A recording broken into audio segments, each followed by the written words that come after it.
Hello, everyone. On behalf of Education for All and Spagia, in association with Red Panda and Oxford Bookstore, I, Vinnie Kakkar, welcome all the viewers and our dynamic author, Ms. Laxmi Iyer. Ms. Iyer is a banking professional and a passionate writer, an MBA graduate from Liebau College of Business and alumna of Yale Writers Workshop. She writes creative, nonfiction, and hopes to publish a memoir. Ms. Iyer lives with her daughters and husband in the United States. She enjoys cooking the most when she's not writing. Her book, Why Is My Hair Curly, is a delightful celebration of finding your identity, being your own self, and a heartwarming adoption story.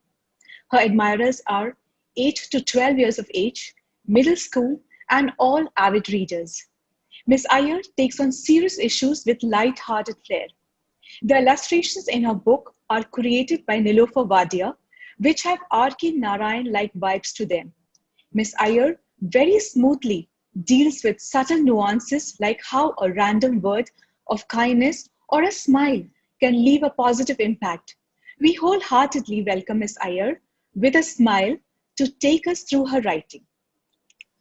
Over to Thank you. you. Thank you, Vinny. That was such a lovely introduction. And I hope I can do justice to that. Absolutely. Hi, everybody. I'm so happy to be here with you today. I hear we have people from many different places joining us.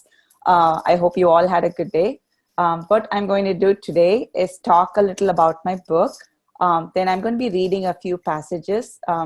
And then we'll talk about each of the passages. I'm not sure how many of you have actually had a chance to read the book. So hopefully, after this session, you will feel inspired to pick it up. Before we start, this is the book we are going to be talking about. It's called Why Is My Hair Curly? This is my first children's book. And this is illustrated by Nilofer Wadia. And the pictures are beautiful. And I will show you a few of them as I go along.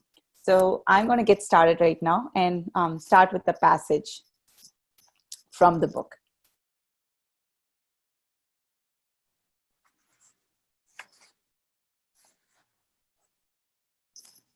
This is like from the middle of the book, not in the middle. It's a random, there's no specific reason why I picked this, okay?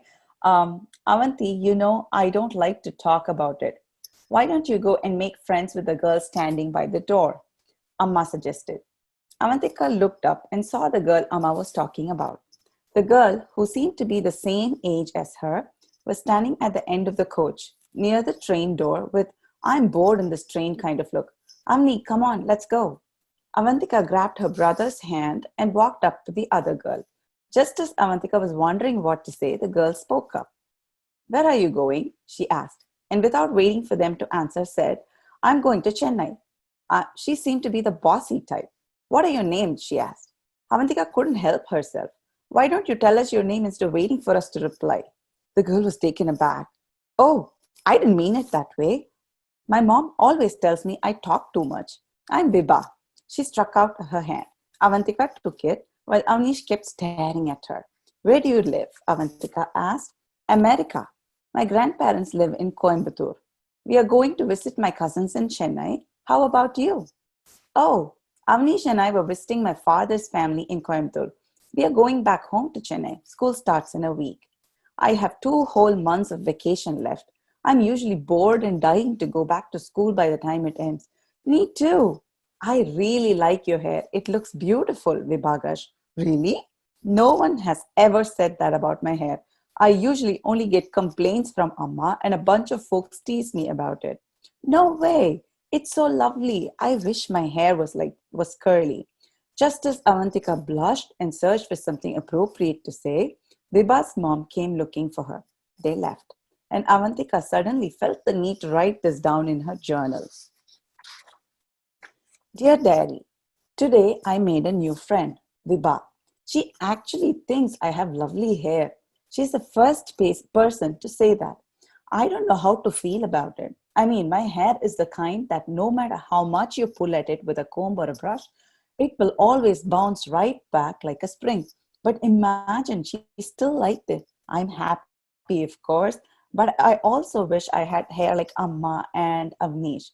Sometimes I think my birth mother must have had curly hair, which is why I have curly hair too. I wish I knew her, if only just to see how she looks. I wonder if she has another family. Maybe I have another sister or brother. I hope she is okay. If only I could meet her once, I could show her my room and all my books. Oh, how much I would love to show her my books.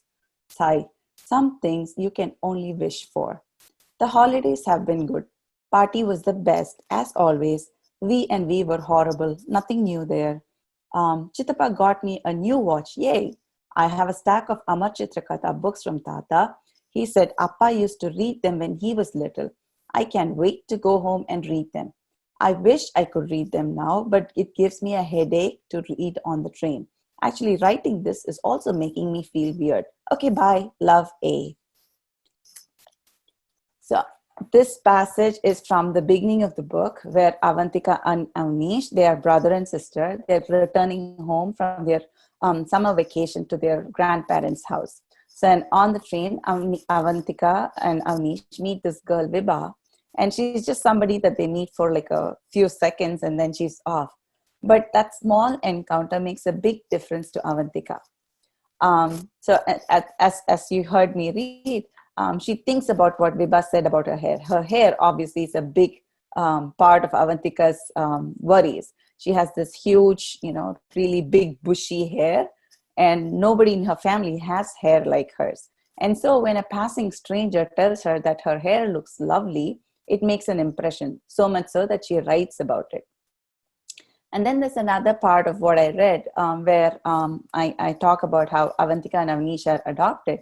And when you're adopted, you live with a family that you were not born into. And what that means is sometimes you don't look like the people who you don't look like your parents, you don't look like your cousins, you don't look like anybody around you. And that can sometimes make you feel like you don't fit in. And sometimes, not sometimes, most adopted children do think about where they came from, which family they would have lived with if they hadn't been adopted. And not all children talk about it though. So this book hopefully is a way to have those conversations. At this point, I'm going to kind of stop and ask a few questions. And let's see if any of you want to talk about the things we just read. Okay, so can anyone here tell me if you are adopted or if anyone that you know is adopted? And if so, what is adoption and what impact it's had on your life? Who wants to go?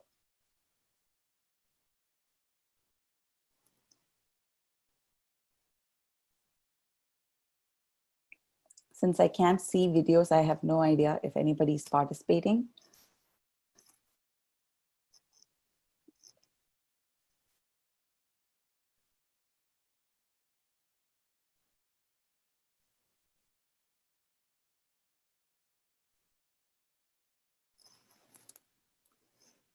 Okay, Shubhra, do you want to talk about um, the child being adopted by your uncle or what adoption means to you? Kathy ma'am, can you please unmute Shubhra?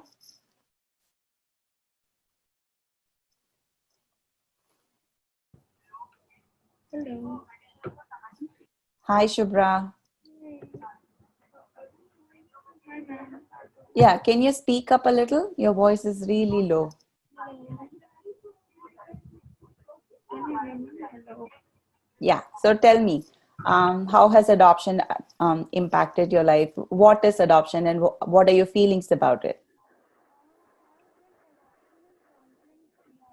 Every parent who either can't give birth or uh, who wish to adopt a child, I have I have my uncle who has adopted a girl. Her name is Bindul, and she is very familiar. She actually looks like a father. There's no issues in Shubhra, I'm gonna stop here. I want you to speak up a little because your voice is very faint. I can barely hear you.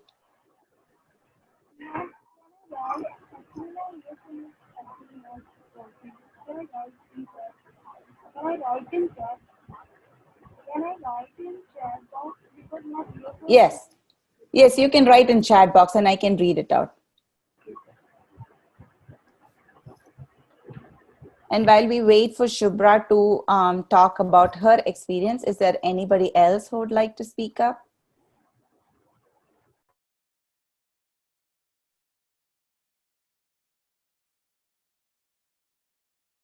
So while we wait, there's a little anecdote I'd like to share. So my husband and I, we adopted two children. And part of the adoption storyline in the book is drawn from experience. As a parent raising children who are adopted, in our case, my children can meet and talk to their birth family. And that helps with a lot of questions that they have. Like, so when my daughters have blonde hair, they have, silky straight hair, and I have another child who was born to me who has hair like mine, that's like thick, and my hair is not thick but hers is thick, and and she always wants her hair to be like her sisters. And so we have these conversations about why akkas are different from her. And then when my daughters want to know who they look like, and one child is left-handed, one child is right-handed, and it turns out like they have people in their family who are left-handed. So we talk about genetics and how children get their traits from their parents. So when somebody's adopted, they don't know where they come from, these questions are still there. They don't go anywhere. And talking about it helps. So part of the reason is why I wrote about it. Let's see if Shubhra's finished typing. I don't see anything from Shubhra yet. Um, I don't know if anybody else is going to speak up, but there's another thing I wanted to kind of touch upon. Okay, so Shubhra's saying, I know someone who is being adopted by my uncle. My uncle has adopted a girl. Her name is Gungun. She's never told she's being adopted, but I think somewhere she knows it. Actually, she's being adopted from a relative, so there is no issue in looks. True. And this touches upon another thing. So when what happens when relationships start with lies, you know? So the thing is, let's say Gungun grows up, and then one day she finds out that she's not who she thinks she is. How do you think that's going to make her feel? So again, these are not easy questions. There are no easy answers, but these are just things that we want to think about collectively. It may apply in the context of adoption, but it also applies in regular everyday things, like in anything, any starting any relationship, whether it's a friendship, whether it's marriage, whether it's in any kind of connection you make with another person. Lies don't really have a place in it. And I think that the overall message that we want to take away from it is that truth is always better than lying. That way you don't have to remember what lie you said, right? So if you always speak the truth, there are really no problems. It's hard at first, but if you fall into the habit of doing that, your life is so much easier for that. So Shubhra's, okay, yeah, I thought she said something else. And then this also kind of raises the question of what does it feel like to be different? In this book, Avantika feels different because of her hair, but many people have many reasons for feeling different or feeling like they don't fit in. Is being different good? Is being different bad? What are your thoughts on that? And if you want to share any experience where you feel you haven't fit in, or you feel like you're different from either your family or your friends or your school, I want you to share. Who wants to go first?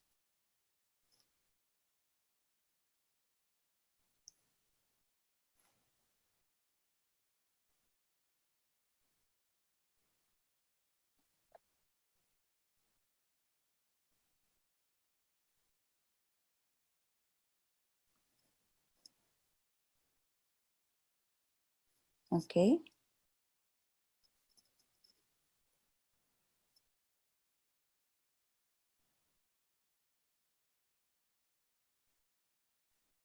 Yes, Shubhra. people who are adopted feel a void, because there is this always this question of, where I came from. And it's not just necessarily being adopted. I went through it when I was in my teens. I wanted to know where my ancestors came from. I had this burning need to know, where do I get my features from? It's about that natural curiosity about genetics. And I'm sure you'll learn that as part of science, that, there are X genes and Y genes. And it's like a whole, it's a fascinating science. But adoption kind of throws a wrinkle in it, because you're being raised by people who don't look like you, who don't share your traits or personalities. And that can be cause for a lot of interesting discussions. And in places where that honest conversation cannot happen, it also causes kids to have big feelings that they can't express. And one of the things I hope by the book is to introduce the idea of journaling. Like when you have big feelings that you can't talk about, writing helps. Writing is a great form of putting your thoughts on paper and then separating yourself away from it. You know what? This is kind of feeling weird, where I'm only talking to myself and I'm not hearing from anyone.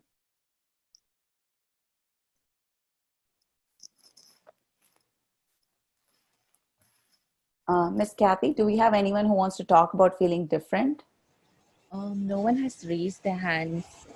Okay. Please click on the raise your hand icon. If you have questions, please, I can put you on.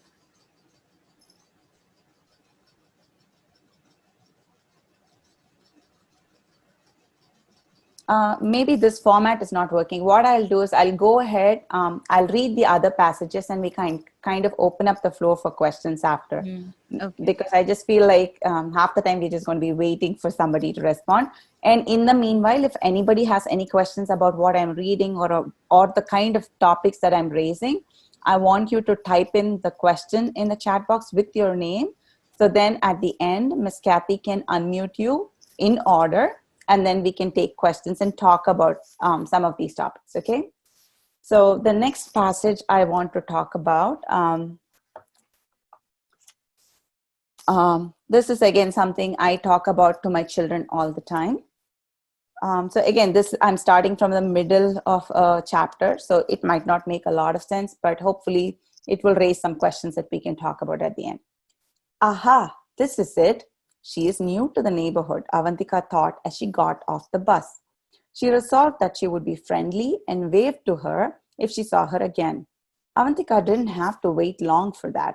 As she got off the bus, she saw the woman across the street in front of their apartment. She waved and tugged at Avni's shirt to point her out to him. By the time she looked back, the woman was gone. Avantika felt frustrated and a little curious. Who was this woman? Why was she seeing her all the time? Was she some kind of an illusion? Could she even be real if the only person who could see her was Avantika? She had to find out. What do you do when someone offers you candy or asks you for your address? Amma's voice echoed in Avantika's ears. Ever since Amma and Appa had brought Avantika and Avnish home, they had started playing silly games with them. Tell me your address, Amma would say. Avantika would always forget either the street or the door number. What is my cell phone number? Appa would ask. By the time Avantika was 8, she knew the house address and telephone number by heart. She also knew that she was not to share this with anyone she did not know. What do you do if someone touches your private parts? Amma would ask as she helped Avantika get changed into her pajamas for bed. Scream as loud as I can and run, Avantika would say. Avnish and Avantika would take turns showing how she would scream. They usually laughed as they pretend scream, but as they brushed their teeth themselves and got ready to sleep, Amma would hold both of them close and remind them never to talk to strangers, never accept candy or gifts from people they did not know, and never ever get into a vehicle with a stranger, even if they knew the person, unless, of course, Amma or Appa asked them to. Suddenly, everything Amma and Appa told her about stranger danger came to Avantika's mind. She should be careful, she thought. She would keep her eyes peeled for this new party and be very, very careful. I specifically picked this passage because it talks about stranger danger. And in this book, you will notice that Avantika thinks that she sees this grandmother character everywhere she goes. She's curious, she's fascinated, she wants to know why this party is following her all the time. And then as the book goes, over a period of few weeks, Avantika and the party become friends. Now you may think Party is somebody she doesn't know. Why does Avantika become friends with her, even though her parents have told her not to? And this is something that most of us will, this the process of making friends with someone. How do we start believing? How do we trust someone? Do we trust our gut feeling? Do we, how does this whole process work? What is friendship? What causes one person to trust another person? These are things I want you to think about. As young children, you meet and make new friends at your school, which is okay. It's a closed setting. Everybody goes to your school as somebody that the school has already screened in some way.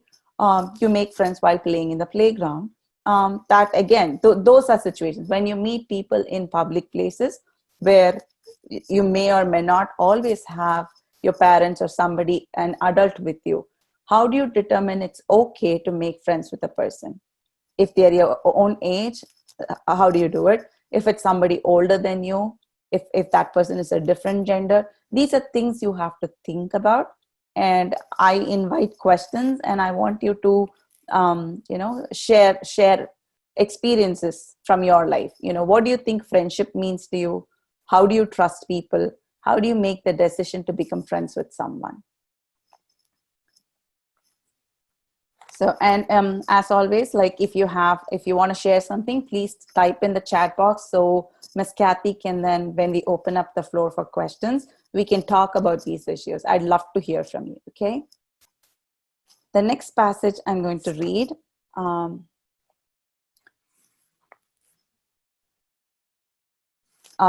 This is something to do with Avantika's hair. Okay.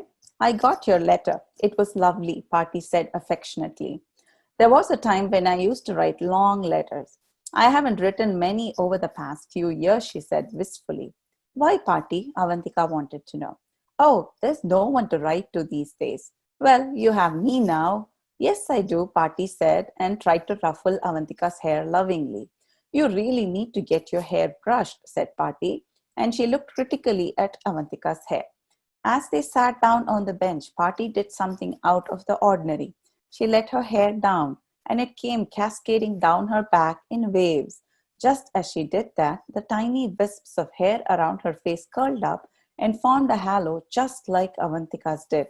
For a moment, Avantika felt a strong feeling of love envelop her.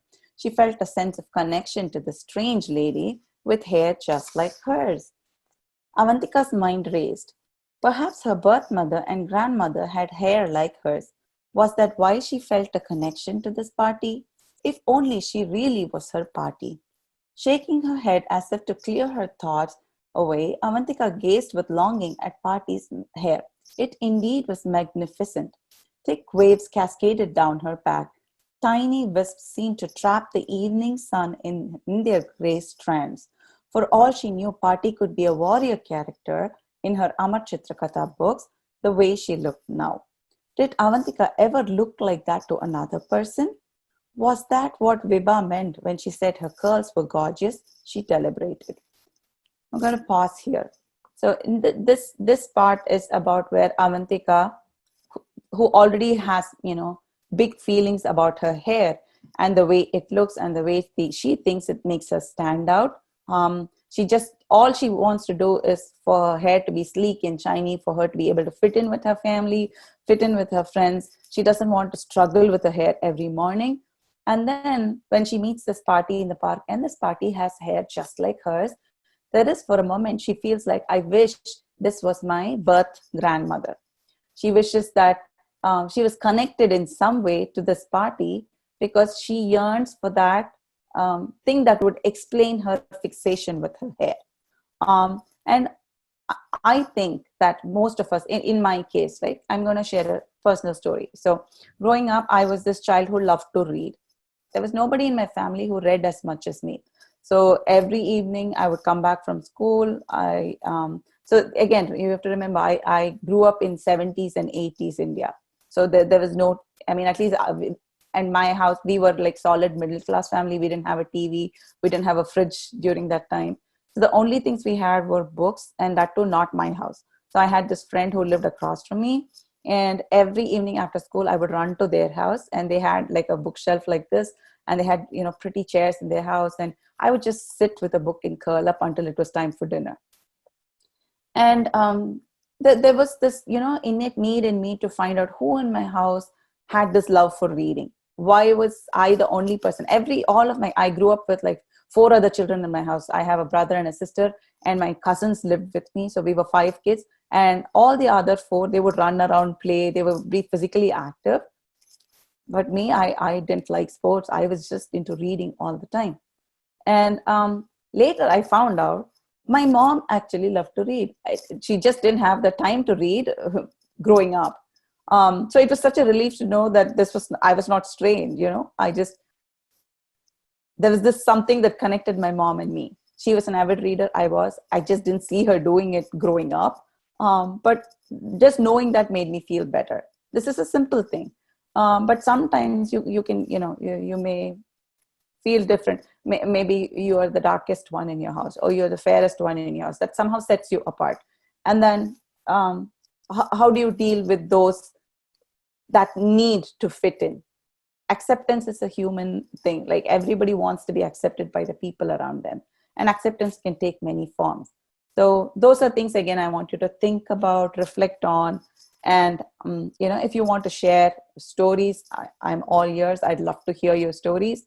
So then please let Miss Kathy know, and we can talk about it at the end. So some of the questions about friendship. Is age a factor for friendship? What is friendship? What makes a good friend? How can you be a good friend? Then as far as stranger danger goes, what is stranger danger? Why is it, you know, important? How do your parents talk to you about it? These are things I want you to think about, and we can talk, okay? So then, again, about acceptance, what does that mean? What is bullying? Why is that wrong? You know, share anecdotes, share examples from your life. I'd love to hear. So then I'm going to wrap up my reading with one last page, and then we'll open up the floor for questions, okay? So this is one of the last chapters, and it's titled, It's Okay to Be Different. Avantika was excited to go to school. She had been daydreaming in class. She had not been doing well on tests. Her friends thought she was strange. Today she could tell them all that she had a new party. At school, Avantika could not stop smiling the entire day. She was attentive in class. She actually answered when her teachers called out to her. She still read when she ate her lunch, but remembered to put her book away when someone spoke to her. Her world felt all right again. She even managed to walk up to the front of the class when her teacher called out to ask if anyone knew what an extempore speech was. As she walked to the front of the classroom, she wondered what she should speak about. And it came to her. Her hair, of course. What else had been weighing on her so much all the time? Good morning, all, she began with confidence. My hair and I have had a complicated relationship. Sometimes I feel it's beautiful. Other days I wish it would disappear magically and I would have hair like my amma, short and smooth. Sometimes I want to cut it short because it makes Amma happy. Other days I want it long like Rapunzel. Believe me, it's not easy. It's not easy not knowing why my hair is curly.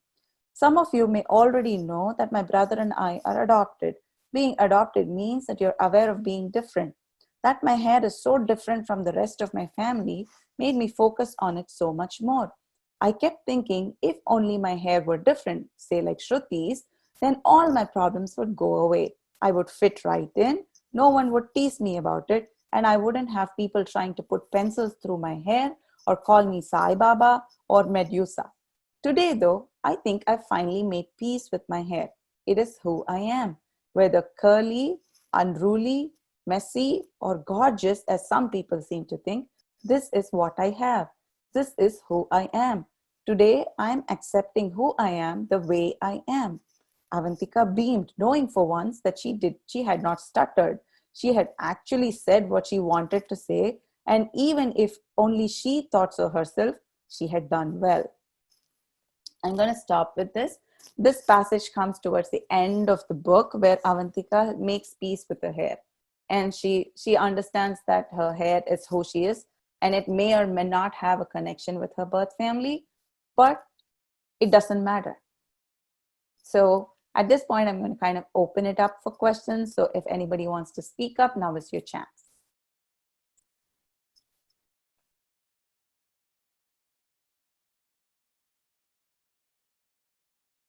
So Shubhra is saying in India, girls are restricted so much, not to talk, not to share, and they can't share everything with their parents.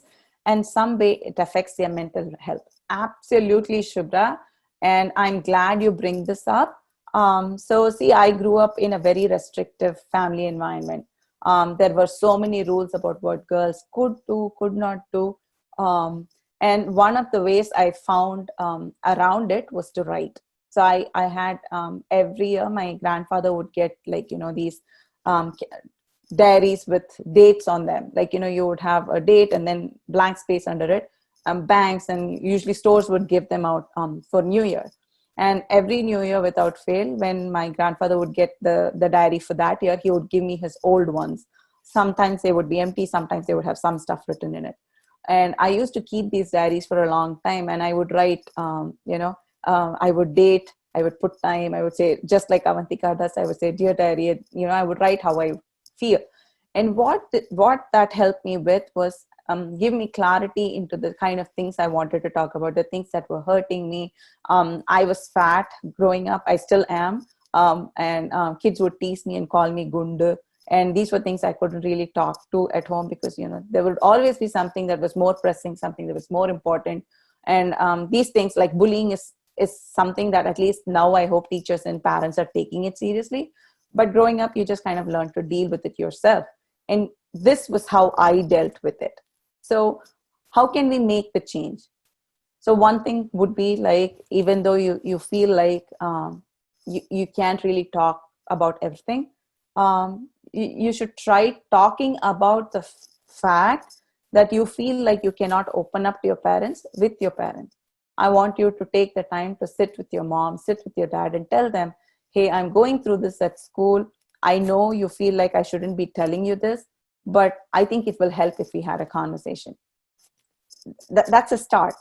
The other thing you could do is if your school has, you have a teacher who is very understanding or somebody you relate to at school, again, an adult that you trust, you can try talking to them. Avantika finds that confident in the party in the book. So sometimes when she feels like if she talks about her birth family, her mom might feel upset, though even though that's not the case, she finds that talking to party helps. So those are things you can, it's like, change happens from within us. And if each one of us, took that first step to break stereotypes, to shatter stereotypes, and, maybe the next generation will benefit from that. You're welcome, Shubhra. Does nobody have questions? I find it surprising. I thought children were very inquisitive. Miss Kathy, do you have any questions from anyone? I don't see anything on the chat box. No. Okay. Does anybody want to I just think they're speak? reluctant to Mm-hmm. ask questions, so maybe they're shy. Okay. There's only so much I can speak all by myself. So even if you don't have questions about the book, is there anything else you want to talk to me about? What is it like to live in America? What is it like to raise adopted children? Or what my writing journey has been like? Do any of you want to be a writer when you grow up? Do you have any questions about that? So Shubhra is asking one more question. As you said in a passage, Avantika and her brother are taught about good touch, bad touch. How can we make it easy for kids? So for me personally, I found it easy if I started talking about it when the children are very little. My daughters, I have 3 daughters, and we've been talking about it ever since they were 3 years old. So I would give them like when I would help them bath, we would talk about what private parts are, why they're private, why we keep them covered, why it's important that nobody touch them without their permission, including mom and dad. The whole idea of the concept of consent, and the fact that children have agency in permitting other people to they need ownership of their bodies, and that includes parents, that includes, so here in the US, when we go for the annual physical, the doctors will ask their permission before, touching their stomach, before inspecting anything at all. And because we've been talking about it so much from the time that they were little, they're very comfortable referring to their body parts by their actual names. We talk about everything in our house. And I think the key to that is to start early and start referring to body parts by proper names, and tell children that, anybody needs permission before they can touch them, talk to them. So they have ownership of their bodies and their selves. I hope that answered your question, Shubhra. Sure. So my journey, as in, if you talk about the writing journey, I've always written. So I started a blog in 2005 when blogs were all the rage, and I still continue to write. I mostly write nonfiction. Nonfiction is where you share your life or slices of life. And that's how the publisher Vidhi Bhargava found me, and then she asked if I could write for children. So we went back and forth and then figured out what kind of story I wanted to tell. And because I write so much nonfiction, I wanted to write about the things that matter to me. And obviously, because I'm an adoptive parent, that is a big part of my life. And then I talk about all the things in the book, like about friendship, about being accepted, about apologizing. So you will see in that book many a time, whenever, Avantika doesn't hesitate to apologize to her mom doesn't hesitate to apologize to her, and even Party doesn't, hesitate to apologize. So when you do something wrong, it's a good thing to say you're sorry and mean it. So that is something that I believe in, and all of those things kind of made its way into the story. That apart, I think, like, to be a writer, practice makes perfect. The more you write, the better you get at it. And the other thing is also that to be a good writer, you need to read a lot. Read, across genres. Read as much as you can. Reading, is like books are like portals. It opens up things that you cannot even imagine.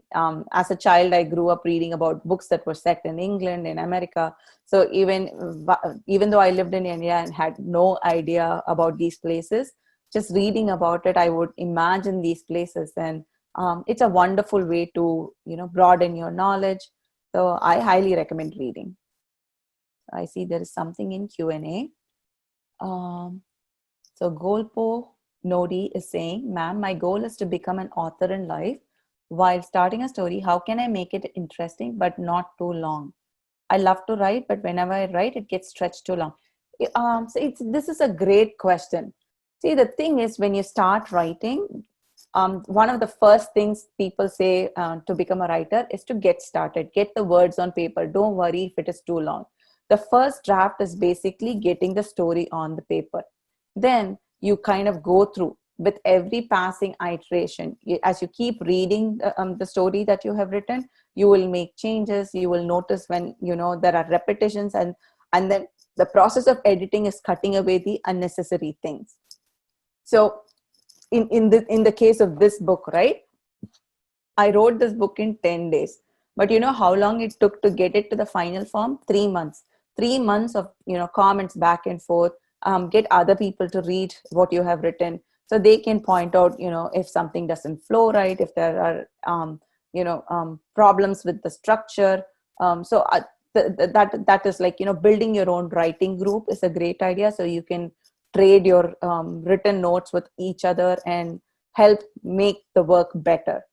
Then the other thing, of course, is once you think you have a kind of a final story, is to read it aloud. So when you read your story aloud, some of the mistakes will just pop out. If a sentence is not reading right, if it's awkward, when you read it aloud, you will just know that, this is not feeling right. I have to rewrite this sentence, or this paragraph is sounding weird, or this paragraph is just ending at the wrong place. Maybe this sentence needs to come to the next paragraph. Those kinds of structural and grammatical things will just pop out when you read aloud. I highly recommend that. I hope that helped. And I see something else. Shubra's asking, where can we read your blog? My blog is called lgiyer.com. I'm going to type it here. So if you go lgiyer.com/blog, that's my blog. And it's primarily nonfiction. I write about parenting, about adoption, about what it is like to live in a country where you were not born in. There's a lot of things I cover. I write about politics. Yeah, pretty much. Good questions. So while we wait for other people to make up their mind about questions, I do want to share some pictures from the book. I think they are beautiful, and I want you to go check out Nilofer Wadia's other works as well. See, this is where Avantika first sees the party. If you notice, these are all pencil sketches. Even if you're not into reading, if you like to draw or illustrate, pencil sketches are a great way to get started with it. So this is one that I like a lot, where she captures the nuances so well. And then here. So here Avantika's looking for, there's a secret hiding place that she and Party share. And I feel like if you look at her hair, the way she's dressed, there's something very timeless about these pictures. And see, this is my children's favorite picture. So this is Avantika's dad trying to help her with homework. And then you see Avnish, he's making faces at her. This is something I bet a lot of you can relate to, where you have brothers or sisters who won't let you do your work and keep getting into your stuff. So definitely check out the illustrations. So then I want to read books, but I get so bored that I jump. Oh, Pinky, this is a great question. You know what? I have 3 daughters, and one of them likes to read, the other doesn't. But you know what? She loves to look at pictures. Graphic novels are a great way to get into reading if you're not very interested in reading books that have a lot of words and very little pictures. Graphic novels are what we call comics in India. Comics have pictures with very few words in them, and each panel tells a story. So once you get hooked to the story by looking at the pictures, even if you don't understand the words, it's a great introduction to reading. And the more you keep reading, you will find, and it's a genre that spans, it's graphic novels span all kinds of genres. There's like fiction, fantasy, even non-fiction. I highly recommend that you try it. Depending on your age, Raina, if you're the 8 to 12 age group, Raina Telgemeier has a series of books that my children love. I will highly recommend that for you. And I think Shubra also wanted to know about my children. Okay, my daughters' names are Anjali and Meghna. They're 11 years old. They are the older twins. Then I have a younger daughter named Sahana. She is 6 years old. They are a handful, and they fight, and every day is pretty much like just spent trying to be a referee. But we also have these fascinating mother-daughter conversations. Every evening we walk, like me and my daughters, we go for a walk around our development, and we talk about everything. Since my older daughters are 11, we are now talking about puberty. We are talking about, body changes. There's a lot of things, and I love these walks with my children. And my youngest daughter is just now getting, she's starting to read. And her favorite question these days to anybody she meets is, did you read my mom's book? So I find it very endearing. So then I haven't seen any more questions. So Pooja is also saying the same thing. I don't like reading storybook. What shall I do? Well, lucky for you, Pooja, these days we have something called Audible, where you can find most of the books in spoken format. So if you have a device that you use, you can get books on Kindle. Even the book Why Is My Hair Curly is available in Audible format, where you have this lady Shruti Bola who's done a great job of reading the whole story out loud. Reading doesn't really mean reading. Yes, reading is great, but if for some reason you're not a reader, listening, if that's something you enjoy, if you enjoy having books read to you, I recommend that you check out Audible. You'll find a lot of good books there, and narrators do a fantastic job of bringing books to life. So Shubhra's asking, ma'am, can you tell me how to treat someone who's being adopted as friend? Just as you would treat anybody else who's not adopted. Uh, Being adopted makes them feel different. We don't want to make them feel any more different by being, centering the adoption in their lives. So as a friend, what you can do is definitely be there for them. Uh, Being a good friend is all about listening. Really, it's about listening and giving the other the space to talk. And especially if somebody is going through something difficult in their lives, most times what happens is when somebody comes to another person with a problem, we're all so quick to jump to solutions. We want to, we're all problem solvers. We want to fix their problem for them. But the truth is, most people can fix their problem themselves. What they need is somebody to just listen and validate their feelings. So I think if you do that, you will be an amazing friend. So Kathy, ma'am, if we don't have any questions, should we wrap up? Yes, I think we can do it. I have a question. Can I ask you a question? Sure. This is a personal question. Since you talked about having adopted two Uh-huh. kids, do you face with issues of race, like in America, living in America? Oh, absolutely. I mean, as in face, in the sense like, because my husband and I, we are brown. My youngest daughter is brown. My older two daughters are white. My mom lives with us. So we are predominantly, we are mixed race family. And the topic of race, the topic of color, the topic of not, feeling different. So just the other day, one of my daughters, Meghna, she was telling me that, there are other Indian kids in the development who are not including her and her twin. And she kind of capped it up and said, but I'm Desi too. Yes, she is. She's being raised by Desi parents. She is Desi at heart, but she looks white. So these kinds of, uncomfortable things do come up, and we talk about it. So then this is what I told her. See, if you feel like you want to fit in with that group, just go walk up to them and say, hey, include me. And if they say we won't include you, ask them why. Put them on the spot. Hold them accountable for their behavior. And this is something I highly recommend. Like, sometimes asking questions makes people think about their actions. Most people get away with a lot because they're not being questioned. So that accountability thing, right? Standing for what you believe in, and if you believe you have a place at the table, claim it.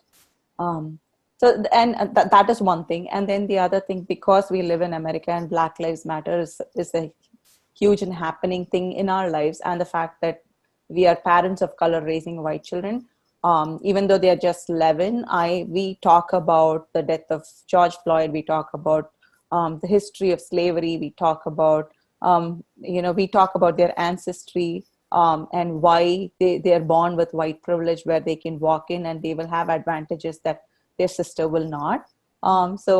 There are age appropriate books. There are ways to talk about this without making it go over their heads. And I believe children are capable of understanding, so long as you have these conversations often, and keep it at a level that they can understand.